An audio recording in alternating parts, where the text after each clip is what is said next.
आज होती मला सुट्टी, म्हणूनच म्हटलं की आज माझ्या आवडीचं बेसन बनवावं, त्याचीच तयारी चालू होती। त्यासाठी मी हिरवी मिरची, कोथिंबीर आणि लसूण हे वाटून घेतलं, थोडंसं मीठ टाकून। टोमॅटो स्वच्छ धुवून कट करून घेतला, थोडीशी कांद्याची पात स्वच्छ धुवून बारीक बारीक कट केली आणि पातीचा कांदा जो असतो तो पण मी कट केला।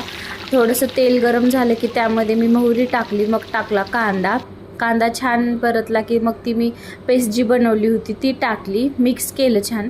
मिक्स केल्यानंतर ते थोडंसं भाजलं ना, मग मी त्यामध्ये टाकलं टोमॅटो। 2 टोमॅटो घेतलेत मी, 2 टोमॅटो टाकायचे।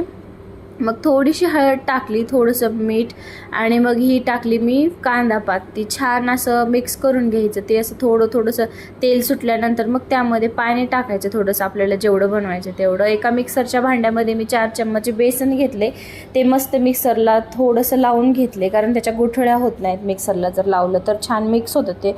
आणि रेडी आहे, या मग जेवायला। Bye bye.